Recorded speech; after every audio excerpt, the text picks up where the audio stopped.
ஒவ்வொரு சங்கமத்திலும் உற்சாகத்தோடு ஒரு குழந்தையின் ஆர்வத்தோடு கலந்து கொள்வார்கள்.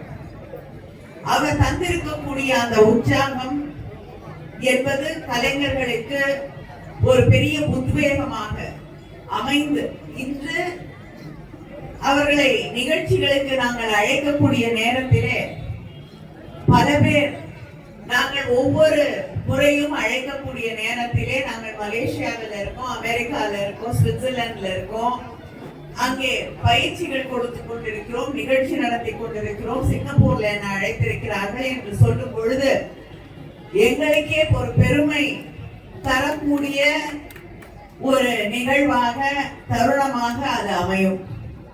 பல பேர் திரைப்படங்களிலே கலைஞர்களாக இசை கலைஞர்களாக இன்று வலம் வந்து கொண்டிருக்கிறார்கள்.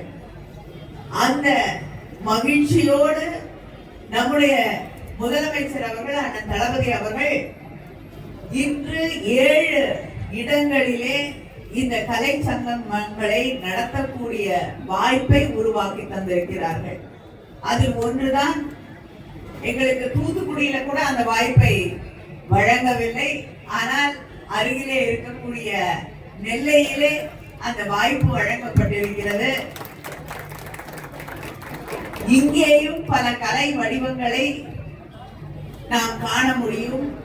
அதிகமாக மாவட்ட ஆட்சியர் அவர்கள் கூட குறிப்பிட்டு பெருமையோடு சொன்னார், வில்லுப்பாட்டு என்பது எங்களுடைய பகுதியில மிகச் சிறப்பாக இருக்கக்கூடிய ஒரு கலை வடிவம் என்று. அப்படி எத்தனையோ கலை வடிவங்களை, முக்கியமாக வாழ்வியலை பற்றி மிக தெளிவாக எடுத்து சொல்லக்கூடிய எத்தனையோ எழுத்தாளர்களை கொண்டிருக்கக்கூடிய இந்த பகுதிதான் நெல்லை மண் என்ற அந்த பெருமை உங்கள் அத்தனை பேருக்கும் உண்டு. இந்த கலைகள் நம்முடைய அடுத்த தலைமுறைக்கு தமிழர்களின் பெருமையை, தமிழனுடைய பெருமை, சரித்திரம், வாழ்வியல் என்பது சரித்திர புத்தகங்களில் மட்டும் இல்லை, அகழ்வாய்வுகளில் மட்டும் இல்லை. அவர்களுடைய வாழ்க்கை என்பது இந்த கலை வடிவங்களிலும், நாட்டார் கலைகளிலே, கிராமிய கலைகளிலே, மக்களுடைய கலைகளிலே அவர்களுடைய வாழ்க்கை பதிவு செய்யப்பட்டிருக்கிறது. அதனால இதையும் நாம் அடுத்த தலைமுறைக்கு கொண்டு போய் சேர்க்கக்கூடிய கடமை, கடப்பாடு நமக்கு இருக்கிறது. இதை புரிந்து கொண்டால்தான் நம்முடைய தமிழருடைய பெருமையை, வாழ்வியலை நாம் முற்றிலுமாக உணர்ந்து கொள்ள முடியும்.